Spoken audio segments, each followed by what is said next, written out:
Buen día, iglesia. ¿Cómo está? Gracias a Dios una vez más aquí en una emisión más de este devocional, cuya intención principal es que cada uno de nosotros, unos a otros, seamos edificados. Vamos a orar, vamos a pedirle al Señor que Él nos dé su dirección. Padre Celestial, te damos gracias, Señor, porque al acercarnos a ti, estamos confiados en lo que tu palabra dice y entendidos, Señor, que al abrir el libro solamente es a través de tu Espíritu Santo que nos da dirección. Te pedimos, Señor, que abras los ojos de nuestro entendimiento. Te lo pedimos en el nombre de Jesús. Amén, amén. Quiero animarle a que usted comparta esta transmisión con su comunidad de amigos. ¿Qué le parece? Lo podemos hacer.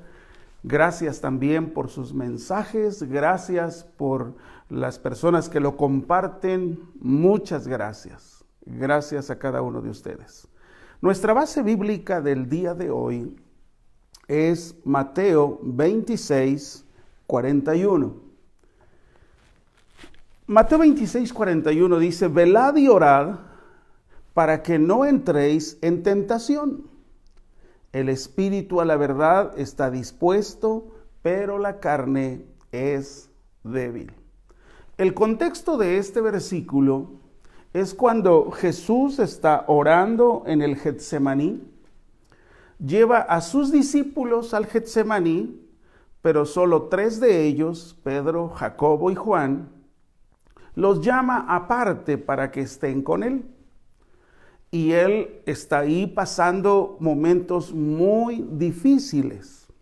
Muchos de esos momentos, algunos le han llamado que estaba viviendo como la crisis psicológica de la cruz.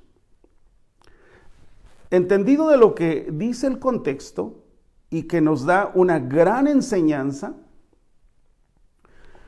podemos entender por qué entonces Jesús dijo algo: velad y orad, porque sus discípulos era lo que no habían hecho. 3 veces los reanima, les dice: quédense conmigo orando. Ellos estaban cansados de sueño, se quedan dormidos. Sin embargo, al final, cuando vemos este relato, dice: levántense. Es decir, si no lo estamos haciendo, no podemos quedarnos solamente pensando en que, bueno, es que yo nunca realmente he sido un hombre o una mujer de oración. No, inténtelo. Recuerde que debemos ser intencionales.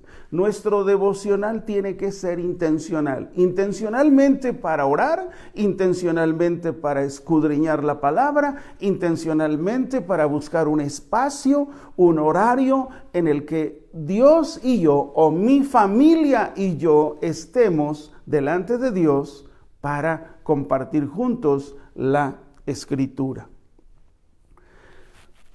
Durante estos días hemos estado hablando acerca de lo que la Organización Mundial de la Salud conmemora cada día 10 de octubre de cada año.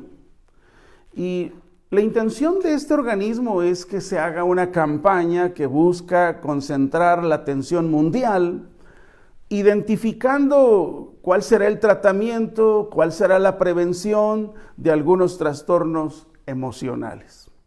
Constantemente esta organización hace alusión a enfermedades mentales o problemas de conducta. Y cuando nosotros estamos pensando en esto, el Evangelio, al acercarnos al Evangelio, no es para solo cambiar nuestra conducta. El Evangelio transforma nuestras vidas, transforma nuestros pensamientos, transforma nuestro andar. Así que entonces es bueno el propósito, pero se queda corto, ¿verdad? Porque la Escritura o el Evangelio va más allá. de lo que cualquier organización humana pretenda auxiliar, ayudar al hombre. Ahora, cuando pensamos en los problemas de salud mental o los problemas de este tipo de problemas, la palabra de Dios, al escudriñarla, la Biblia no tiene miedo de hablar sobre la angustia mental y la angustia emocional. Miremos algunos relatos en la vida de Job. Y los salmos, hay muchos salmos de lamento. Estas son canciones de personas que clamaron a Dios con desesperación. Pensemos en el Salmo 25:16. Fíjese lo que dice: mírame y ten misericordia de mí, porque estoy solo y afligido. El Salmo 42 también es un salmo de lamento y dice: y me hizo sacar del pozo de la desesperación. Cuando habla de desesperación, habla de desilusión, de desesperanza. El Salmo 42:5 dice así: ¿por qué te abates, oh alma mía? La palabra abatir es desesperarse. Y él está diciendo: ¿por qué te desesperas, oh alma mía? ¿Y por qué te turbas dentro de mí? Había un desequilibrio. Espera en Dios, porque aún he de alabarle, salvación mía y Dios mío. En Él está nuestra salvación, pero también en Él está nuestro sustento. Un salmo más es el Salmo 88:3. Y dice aquí la palabra: porque mi alma está hastiada, está llena de aburrimiento, llena de fastidio, llena de molestia. ¿Te puedes imaginar escrito en la palabra un clamor de esta manera? Pero lo dice: porque mi alma está hastiada de males y mi vida cercana al Seol. O sea, deseaba morirse, sentía morirse.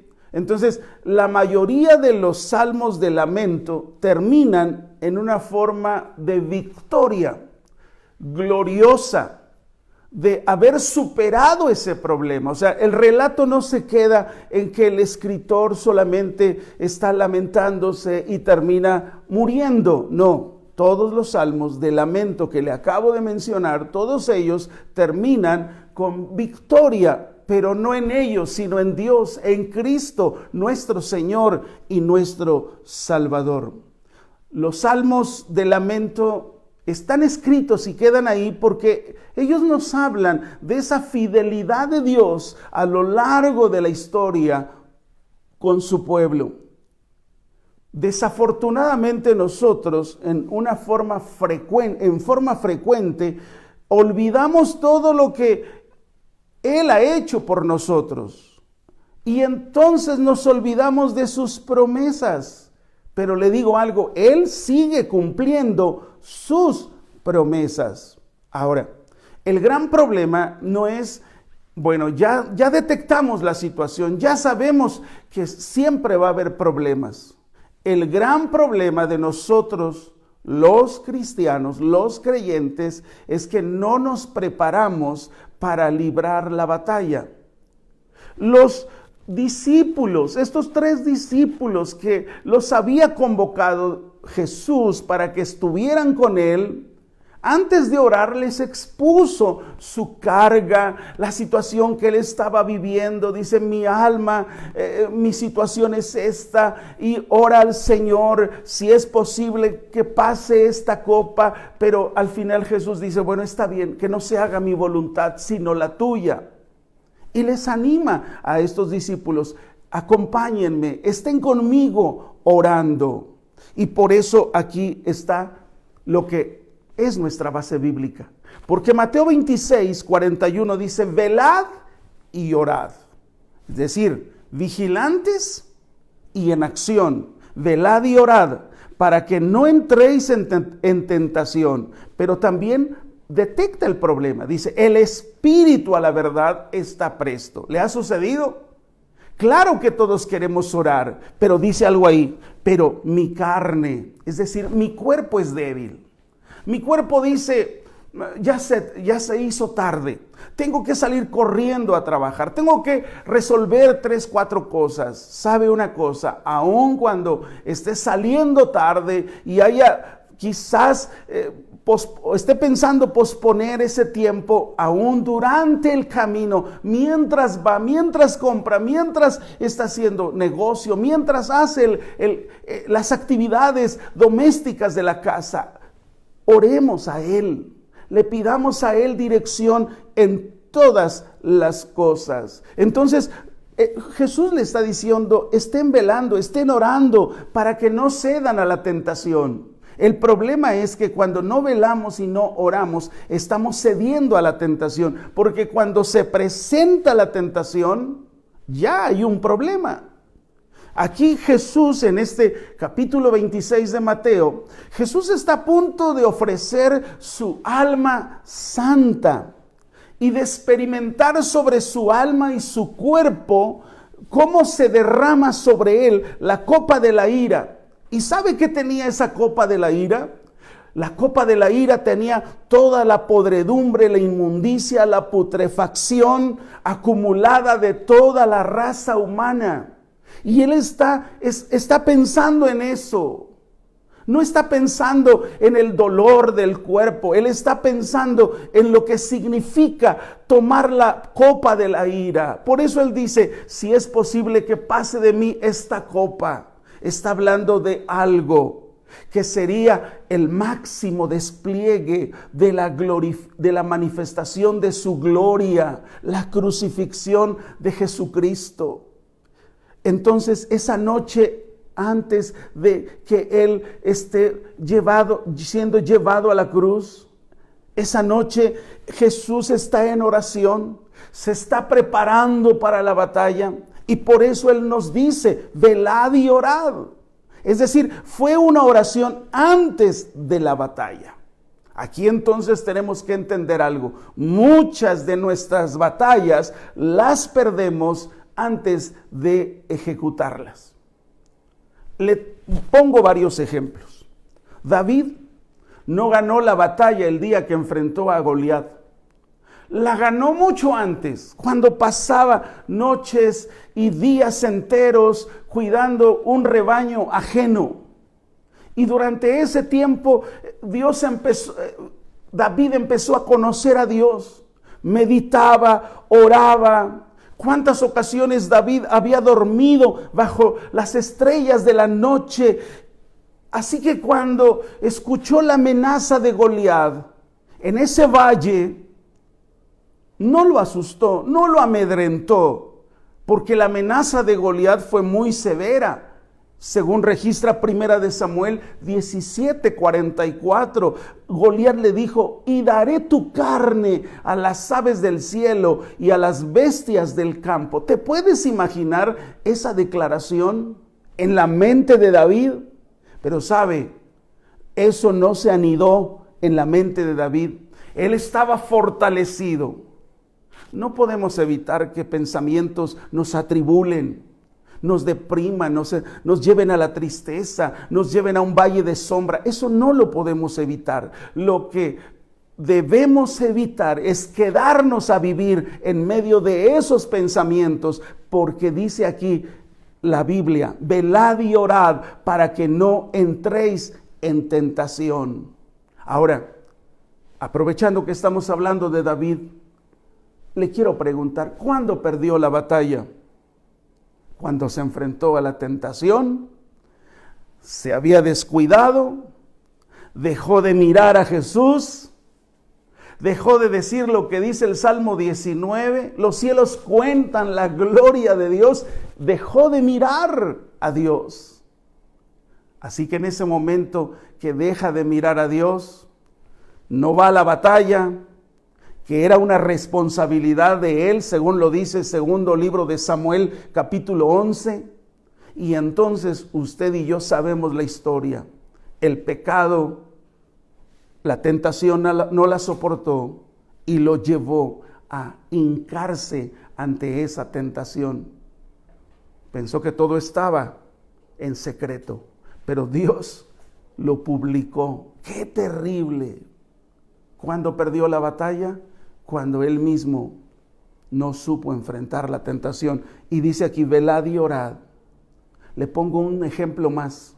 Elías no ganó la batalla el día que estuvo frente a los 450 profetas de Baal. Ese día no la ganó. Porque mire, la oración de Elías, ¿sabe cuántas palabras tiene? 59 palabras.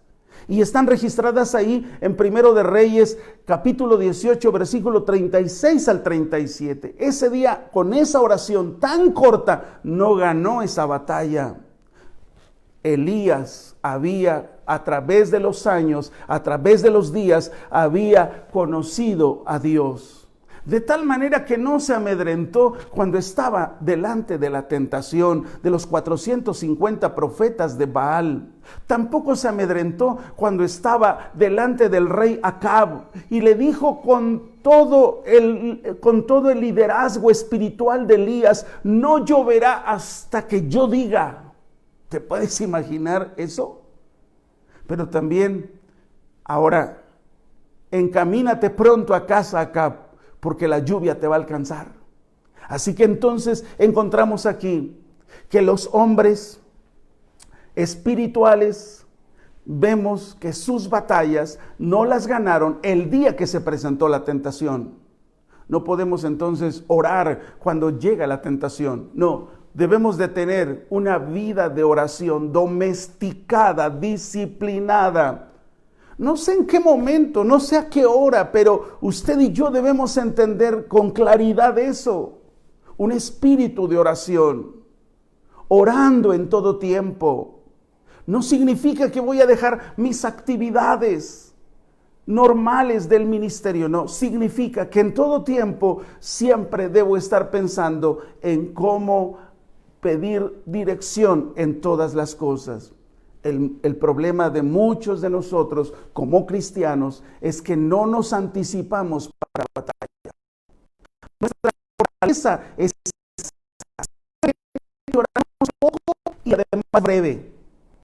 Pero si oramos mucho y con intensidad, no nos hundiremos cuando lleguen los problemas. La carta del apóstol Pablo a los Efesios dice: por tanto, tomad toda la armadura de Dios para que podáis resistir el día malo. El día malo es el día de la tentación. Y dice ahí: y habiendo acabado todo, estar firmes. Quiere decir que ese día malo no dura una eternidad. Esa tentación no dura todo el tiempo, sino dice ahí: habiendo acabado todo, estar firmes. Entonces no podemos dejar que el día malo nos sorprenda. El apóstol Santiago dice así una promesa en la que tú y yo tenemos que estar confiados. Santiago 4, versículo 8 y 9 dice así: acercaos a Dios y Él se acercará a vosotros. Pecadores, limpiad las manos, y vosotros los de doble ánimo, doble ánimo. ¿Cómo te sientes? Mal. ¿Cómo estás? Ahora estoy bien. Doble ánimo. Dice: los de doble ánimo, purificad vuestros corazones. Pero dice algo el versículo 9: afligíos y lamentad y llorad. Dice: vuestra risa se convierte en lloro y vuestro gozo en tristeza. Está hablando de un día a día en el cristiano. Nunca actuemos como si todo estuviera bien, olvidando nuestra vida de oración. No olvidemos que vivimos en un mundo que no es sano ni es saludable. Vivimos en un mundo vil. El mundo no es enemigo, no es amigo de la gracia. Es enemigo de la gracia. Y como es enemigo de la gracia, nos va a alejar de Dios. Nos va a distraer con muchas cosas. Nuestro enemigo. Tengamos siempre presente: el espíritu está dispuesto, pero la carne es débil. Así que a mi cuerpo le tengo que ordenar, vamos a orar, vamos a escudriñar la palabra. Mi cuerpo va a decir, estás cansado, has trabajado demasiado, pero sabe, la oración es como nuestro respirar. La oración es hablar con Dios. Más bien, ¿cuánto dejamos de hablar con Dios? Jesucristo nos dio ejemplo en lo que acabamos de meditar, una oración anticipada para la batalla. ¿Cómo hemos de orar? La Biblia lo dice en Romanos 8. Él es el que intercede. Él es el que intercede por nosotros. Así que muchas veces el gran problema no es que no tengamos el tiempo, sino que realmente lo que no tenemos es la disposición o nuestras mentes no han sido renovadas, transformadas. Dice la palabra en Efesios 4, y renovaos en el espíritu de vuestra mente. Permanecer entonces firmes porque hay una gran esperanza. La Biblia dice en el Salmo 34, 18, cercano está el Señor a los quebrantados de corazón y salva a los abatidos de espíritu. Qué preciosa promesa, y debemos de pedir que su gracia nos asista. Oremos juntos. Padre, una vez más, al acercarnos y al abrir el libro, nos damos cuenta, Señor, de qué débiles somos, porque aún teniendo, Señor, las herramientas, los ejercicios espirituales, los medios de gracia a nuestro alcance, Señor, no los hemos usado. Ayúdanos. Perdónanos, nos arrepentimos nuevamente. Te pedimos, Señor, que haya restauración y reconciliación espiritual en la vida del hombre. Si alguien, Señor, está viviendo una vida lejos de ti, sin arrepentimiento, Señor, sin la paz contigo, porque aquel que no está arrepentido es enemigo tuyo, pero si alguien quiere amistarse contigo, Señor, el camino a esa amistad contigo es el camino del arrepentimiento. Padre, muchas gracias. Gracias por tu amor, por tu misericordia y por lo que tú eres y haces con cada uno de nosotros. En el nombre de Jesús. Amén. Muchas gracias por su atención. Quiero recordarle a la comunidad de jóvenes, el día de hoy tienen una cita en Instagram Live en punto a las 9 de la noche. No se lo pierdan, será muy interesante. La participación de ustedes es muy importante. Dios les bendiga. Bendiciones.